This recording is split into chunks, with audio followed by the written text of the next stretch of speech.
नमस्कार दोस्तों, कैसे हो आप सभी। उम्मीद करते हैं काफ़ी अच्छे होंगे। तो आज का जो हमारा आर्टिकल है उसका टाइटल है स्टॉप द फ्री फॉल, है ना। तो समझेंगे, देखेंगे क्या कुछ कह रहा है। लेकिन इससे पहले अगर जो आप इंग्लिश सीखना चाहते हो किसी भी एग्ज़ाम के लिए, एसएससी के लिए, बैंकिंग के लिए या किसी भी अदर एनी एग्ज़ाम के लिए, ठीक है, तो इससे बढ़िया मेथड और कोई नहीं है भाई इंग्लिश सीखने का। और वो साथी जो इंग्लिश सिर्फ सीखना चाहते हैं लेकिन एग्ज़ाम की तैयारी नहीं कर रहे हैं, उनके लिए भी इंग्लिश सीखने के लिए सबसे बेस्ट तरीका यही है। ठीक है भाई, इससे बेस्ट आपको फॉर्मूला जो है वो मिलेगा नहीं। जो द हिंदू न्यूज़पेपर है वो सबसे बेस्ट न्यूज़पेपर है, उसको लगातार पढ़िए, रेगुलर पढ़िए। बहुत सारी वोकैब्स आपको नई नई मिलेंगी, उनको नोट करिए, उनको याद करिए। ग्रामर रूल्स मिलेंगे, ठीक है, उनको देखिए, लगातार रिवाइज करिए, ठीक है। तो आपकी इंग्लिश जो है बहुत ही बेहतरीन हो जाएगी इस तरीके से। तो हम स्टार्ट करते हैं आज का आर्टिकल। कह रहा है कि stop the free fall. Stop the free fall का मतलब होता है किसी गिरती हुई चीज को रोकना, है ना। कोई चीज गिर रही है उसको रोकना, उसको स्टॉप करना, है ना। आगे देखो, कह रहा है कि India and Canada must not allow their ties to deteriorate further. कह रहा है कि जो इंडिया और कनाडा है ना, उसको मस्ट नॉट अलाउ, उसको अलाउ नहीं करना चाहिए, उसको अनुमति नहीं देनी चाहिए। किस चीज़ की? देयर टाइज, उनके संबंधों को, टू डिटेरियोरेट फर्दर। डिटेरियोरेट का मतलब होता है बिगाड़ना या खराब करना, और फर्दर का मतलब होता है आगे। तो कह रहा है कि जो इंडिया और कनाडा है ना, उसको इस चीज़ को अलाउ नहीं करना चाहिए।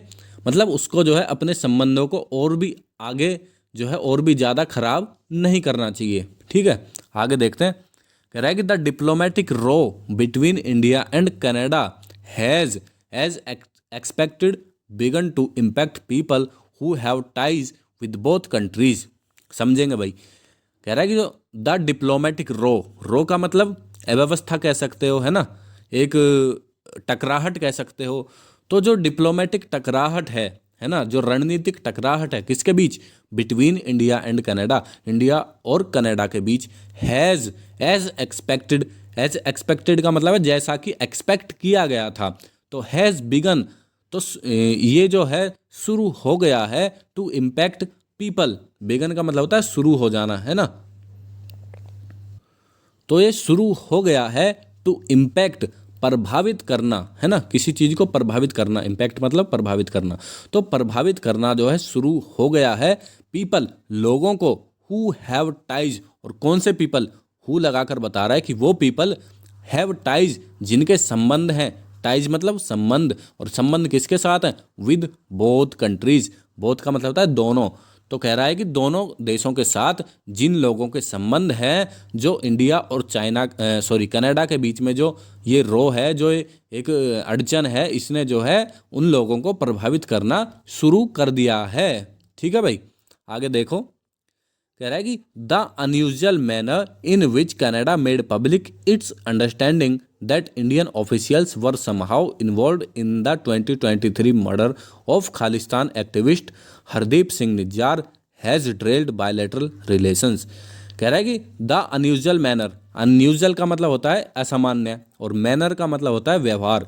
तो जो ये असामान्य व्यवहार है, इन विच, जिसमें कनाडा मेड पब्लिक, कनाडा ने पब्लिक किया है या कनाडा ने जाहिर किया है, इट्स अंडरस्टैंडिंग, इसकी समझ को, है ना। मतलब कनाडा ने अपनी समझ दर्शाई है, और समझ क्या है? दैट, कि इंडियन ऑफिशियल्स वर समहाउ, जो भारतीय अधिकारी हैं, वर समहाउ इन्वॉल्व, वो किसी ना किसी रूप में या कुछ हद तक जो है यहाँ पर इन्वॉल्व थे इन द 2023 मर्डर। और किस में? 2030 का जो मर्डर है उसमें। और मर्डर किसका है? Of Khalistan activist Hardeep Singh Nijjar.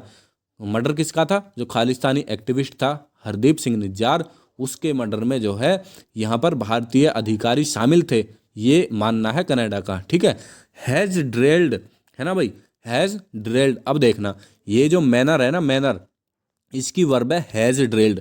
तो इस मैनर ने, इस व्यवहार ने, हैज ड्रेल्ड, ड्रेल्ड का मतलब पटरी से उतार देना या खराब कर देना। तो इस मैनर ने खराब कर दिया है, पटरी से उतार दिया है। किसको? बायलैटरल रिलेशंस, द्विपक्षीय संबंधों को खराब कर दिया है इस मैनर ने। ठीक है भाई, आगे देखते हैं। कह रहा है कि Washington's allegations regarding the plot against Gurpatwant Singh Pannun further complicated matters. कह रहा है कि जो वाशिंगटन के एलिगेशंस है ना, वाशिंगटन मतलब वाशिंगटन मतलब अमेरिका।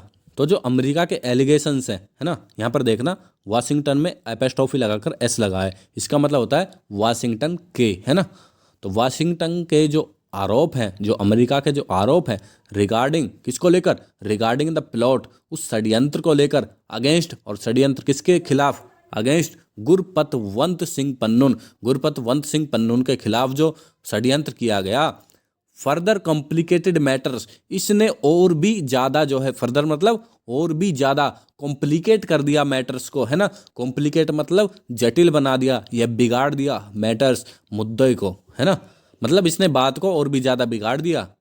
कौन सी बात ने, जो वाशिंगटन जो आरोप लगा रहा है कि जो रिगार्डिंग द प्लॉट, जो प्लॉट है, जो षड्यंत्र है, किसके खिलाफ, अगेंस्ट गुरपतवंत सिंह पन्नून। ठीक है भाई, आगे देखो। ऑन नवंबर 3, किसी भी तारीख से पहले ऑन लगता है। On November 3 A camp on the premises of the Hindu सभा मंदिर इन ब्रैम्पटन। कह रहा है कि 3 नवंबर को एक कैंप ऑन द प्रेमिसेस, एक कैंप लगाया गया। और कैंप कहाँ लगाया गया, ऑन द प्रेमिसेस। प्रेमिसेस का मतलब होता है परिसर में। तो परिसर में एक कैंप लगाया गया, और किसके परिसर में, ऑफ द हिंदू सभा मंदिर, हिंदू सभा मंदिर के परिसर में कैंप लगाया गया 3 नवंबर को इन ब्रैम्पटन में। ठीक है, विच वाज ऑर्गेनाइज्ड। अब ये विच किसके लिए आया भाई, ये विच आया है इस कैंप के लिए। ठीक है, तो ये जो कैंप है, विच वाज ऑर्गेनाइज्ड, जिसको ऑर्गेनाइज किया गया बाय द इंडियन मिशन, भारतीय मिशन के द्वारा इसको ऑर्गेनाइज किया गया, टू प्रोवाइड कंसुलर सर्विसेज। और किसके लिए, क्यों इसको जो है इस कैंप को लगाया गया था, प्रोवाइड करने के लिए। क्या प्रोवाइड करना है, कंसुलर सर्विसेज। कंसुलर सर्विसेज का मतलब होता है जब किसी बाहर देश में जो हमारा दूतावास है, हमारे यहाँ के लोगों को जो बाहर रहते हैं उनको कुछ सुविधाएं प्रोवाइड करवाता है, उसको बोलते हैं कंसुलर सर्विसेज। ठीक है भाई, आगे देखो। कह रहा है कि was violently disrupted by Khalistan activist. तो जो कैंप है ना, तो ये जो कैंप लगा है ना, ये जो कैंप लगा, इसको क्या किया गया, वाज वायलेंटली। वायलेंटली यहाँ पर एडवर्ब है, इसका मतलब है हिंसक रूप से, है ना। तो इस कैंप को हिंसक रूप से डिस्टरप्ट किया गया, रोका गया, व्यवधान पैदा किया गया बाय खालिस्तान एक्टिविस्ट, जो खालिस्तान के एक्टिविस्ट हैं उनके द्वारा। ठीक है भाई, यहाँ पर वाज के साथ वर्ब की थर्ड फॉर्म लगी तो पैसिव वॉइस बन गया, है ना। और वायलेंटली यहाँ पर एडवर्ब है। ठीक है भाई, आगे देखो। लेटर, लेटर का मतलब बाद में। तो later a protest by a Hindu group. तो कह रहे हैं बाद में एक प्रोटेस्ट किया गया बाय ए हिंदू ग्रुप, एक हिंदू ग्रुप के द्वारा। आल्सो लेड टू वायलेंस, ये जो प्रोटेस्ट किया गया, आल्सो लेड टू का मतलब होता है, लेड टू का मतलब होता है भाई इसका परिणाम निकला, है ना। मतलब ये भी जो है परिवर्तित हुआ, इसका परिणाम इस रूप में निकला। तो जो प्रोटेस्ट हुआ, इसका भी परिणाम जो है वो वायलेंस में बदल गया। ये भी जो है, ये प्रोटेस्ट भी, ये प्रदर्शन भी वायलेंस में या हिंसा में बदल गया, है ना। फिर कह रहा है prime minister Narendra Modi describe the violence at the मंदिर एज डेलिब्रेट। कह रहा है जो प्रधानमंत्री नरेंद्र मोदी है ना, उन्होंने डिस्क्राइब किया, उन्होंने बताया द वायलेंस, वायलेंस को, एट द मंदिर, जो वायलेंस, जो हिंसा मंदिर पर हुई, एज डेलिब्रेट, सोची समझी बताया इसको। डेलिब्रेट का मतलब होता है सोची समझी, है ना। तो प्रधानमंत्री नरेंद्र मोदी ने इस हिंसा को सोची समझी बताया। एंड अटेम्प्ट्स, और बताया कि ये अटेम्प्ट्स हैं, ये प्रयास हैं, टू इंटिमिडेट, इंटिमिडेट करने के लिए। इंटिमिडेट का मतलब होता है किसी को डराना धमकाना, है ना। तो ये प्रयास हैं इंटिमिडेट करने का। किसको इंटिमिडेट करना है, इंडियन डिप्लोमेट्स एज कावर्डली, जो हमारे भारतीय डिप्लोमेट्स हैं वहाँ पर, उनको डराने धमकाने का प्रयास था, एज कावर्डली, एक कायर तरीका से, है ना। कावर्डली यहाँ पर एडवर्ब है, तो कायरता के तरीके से, कायरता से यहाँ पर उनको ये जो प्रयास किए गए, उनको डराने धमकाने के लिए किए गए। ठीक है, आगे देखो। कह रहा है कि Canadian prime minister Justin Trudeau termed, है ना। कह रहा है कि जो कनाडा के प्रधानमंत्री हैं जस्टिन ट्रूडो, उन्होंने कहा, टर्म्ड का मतलब उन्होंने ऐसा कहा, तो उन्होंने कहा द इंसिडेंट, इंसिडेंट को नाम दिया, है ना, अनएक्सेप्टेबल। कह रहा है कि जो कनाडा के प्रधानमंत्री हैं उन्होंने इस इंसिडेंट को अनएक्सेप्टेबल बताया, कि ये स्वीकार करने योग्य नहीं है। एट लीस्ट 2 पीपल, कम से कम, एट लीस्ट का मतलब होता है कम से कम, 2 पीपल, 2 लोग, लिंक्ड टू निज्जार, कह रहा है कि कम से कम 2 लोगों के लिंक थे, किसके साथ, टू निज्जार, निज्जार के साथ, हैव बीन रिपोर्टेडली अरेस्टेड, और ये जो 2 लोग हैं ये हैव बीन रिपोर्टेडली अरेस्टेड, इनको जो है अरेस्ट किया गया। रिपोर्टेडली का मतलब होता है कथित तौर पर, है ना, तो इनको जो है कथित तौर पर यहाँ पर अरेस्ट किया गया बाय द पुलिस, पुलिस के द्वारा, इन कनाडा, कनाडा में। दोबारा देखेंगे इस लाइन को, कह रहा है कि at least 2 people linked to Nijjar, कम से कम 2 लोग थे जिनके जो निज्जार के साथ संबंध थे, लिंक थे, हैव बीन रिपोर्टेडली अरेस्ट। यहाँ पर देखना भाई, हैव बीन, जब भी हैव के साथ बीन लग जाए और वर्ब की थर्ड फॉर्म आ जाए, रिपोर्ट अरेस्टेड वर्ब की थर्ड फॉर्म होगी, तो यहाँ पर जो है पैसिव वॉइस बनता है। ठीक है भाई, तो जो ये लोग थे ये हैव बीन अरेस्टेड, इनको जो है अरेस्ट किया गया, रिपोर्टेडली, कथित तौर पर, बाय द पुलिस, पुलिस के द्वारा, इन कनाडा, कनाडा में। ठीक है भाई, आगे देखो, कह रहा है कि वन